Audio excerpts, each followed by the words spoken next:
you would humor me today, I want to preach a little bit of a different kind of sermon. One more based on some reflections I have from getting back from my trip. Now, so this one's a little more personal. We went to Wyoming for lots of reasons over New Year's. One was that my daughter forgot what snow looked like and wanted to see it. I will never forget what snow looks like. And I don't ever want to see it again, but I'm glad she had that experience and got to do that. It was much more fun when I was younger than it is, when you're older and driving in it and your knees hurt and all those things from the cold.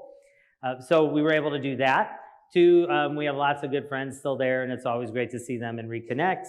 And three, there was someone there I wanted to see. And a friend of mine who was a great parishioner, a mentor, a friend. He was a senior warden of mine for 2 years. His name is Pat. And Pat, this past year, was diagnosed with glioblastoma. If you don't know what glioblastoma is, it's an aggressive form of brain cancer that is really incurable because the tumors feed on blood, right? So there's always going to be blood in your brain. So there's never really a way to stop it from growing. The best you can do is try to treat it, manage it, and get as much as you can out of your life until it takes over. And the 5-year survival rate for glioblastoma is 7%. Is 7%. So I wanted to go see Pat while I still could, because you never know. You never know. And he was a great friend, a great mentor. He helped me. I was a young priest that just became a rector of a congregation that had just had a split and a bunch of problems, and he helped me a lot grow as a man, as a leader. So if you think I'm bad now, you should have saw me back then. It was a total mess back in those days. Total mess. So we went back to see him, and I wanted to just share, I got to spend an afternoon with him, and I wanted to share just a few reflections I had from my time with him that are kind of serving as resolutions for me in the coming year. I know it's January 8th. It might be late for New Year's resolutions. Someone in this room has already made them and broken them already, right? By January 8th. I'm not going to ask you to say who, but you know how resolutions go. But I left this trip renewed with 2 resolutions that I wanted to try to keep. So I'm telling you so that you might be encouraged by them and also that you can hold me to them. Before I get into that, I just want to affirm something for those of you that are here. How important it is to do what you're doing. Just being here, investing in your faith. Because I sat with a man who was given the diagnosis he was given, and his faith is his strength during all of this. And his family's faith is their strength during these times. And some of you have lived through really, really difficult things in life, and your faith has been your strength. And so you understand what I'm saying. And that the type of faith that can carry you in the face of death doesn't just happen in a day, right? It's rooted deeply. Like a giant oak tree doesn't just grow in a day. It's years and years. And so investing in your faith, doing what you're doing what we're doing this morning is so important, because there'll come a day, I hope none of you ever get the news he got, but there comes a day when we face the trials of life. Right, and that deeply rooted faith is our strength. It carries us through. So I sat with him, and his first words to me were, "I'm not afraid to die. That's not even on my mind because of my faith." And I just, in that moment, those are the moments that help you realize how important this is.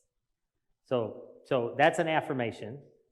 I love that you're here, how important it is. Keep doing what you're doing, because that faith carries us through life.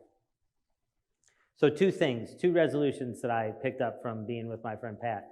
The first was be thankful for the gift of today. Oftentimes, I don't know if you find yourself in these situations, I do, where you're thinking about all the things you have to do or all the things that are coming up, and you're just kind of always looking ahead, and you're never really here. Right? There are days in my life when I'm never really here.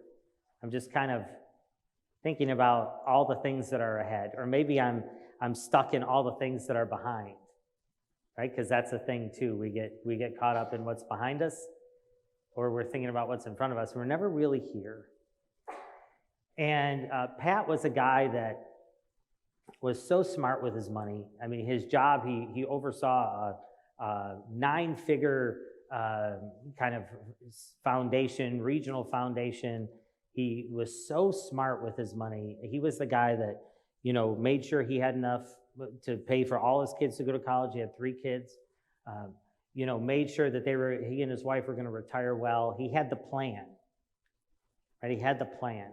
There's nothing wrong with having a plan. I hope all of us have a plan, right? But one of the things he told me was, I live my life to get everything lined up for now, thinking I'd have more time.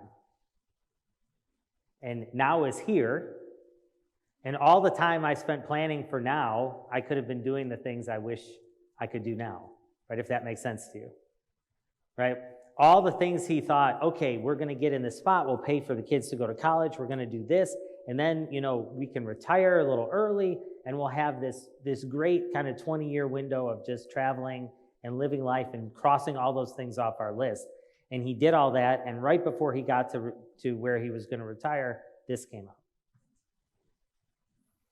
And he said, I wish I would have spent more time then doing some of the things I want to do now, or I wish I would have not let some of the stupid grudges and anger and stuff that we all do, right? The people we don't talk to because they said that thing we didn't like that one time a year ago, right?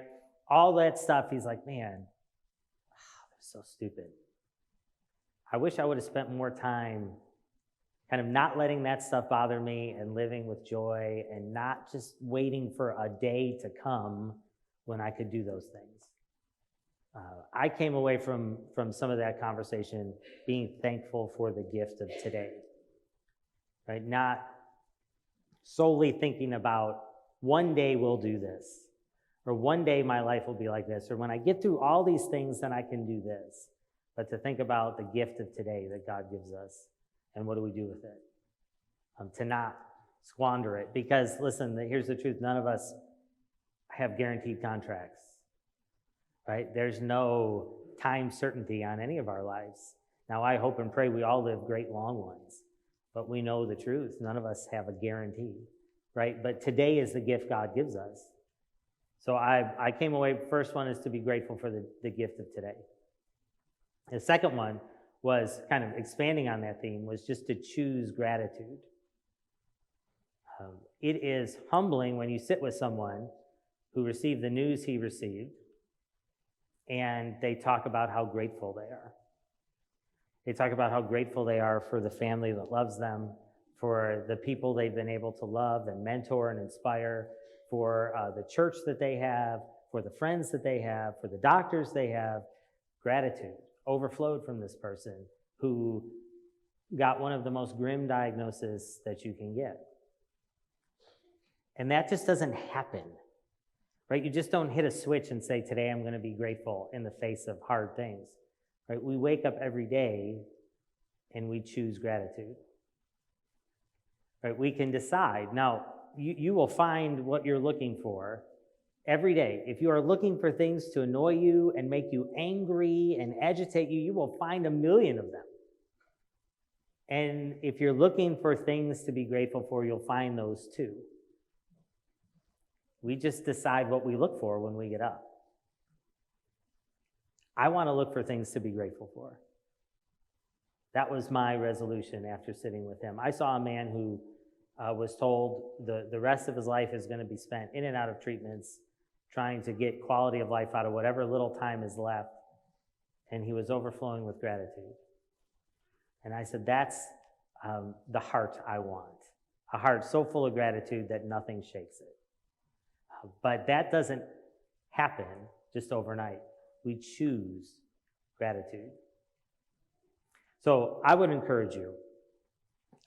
One, I'm telling you this so that if I start to get cranky over the course of this year, you remind me, you told us you were choosing to be grateful for things, not to be cranky.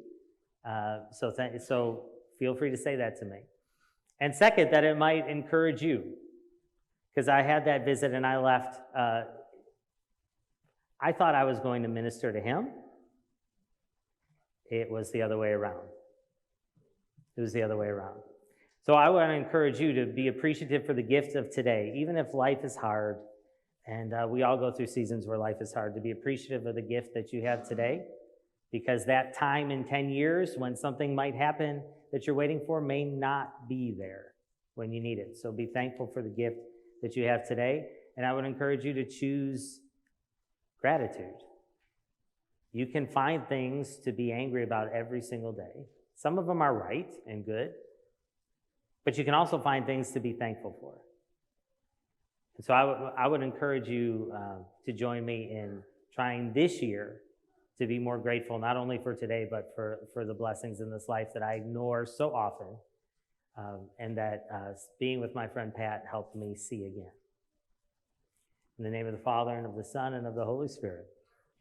Amen.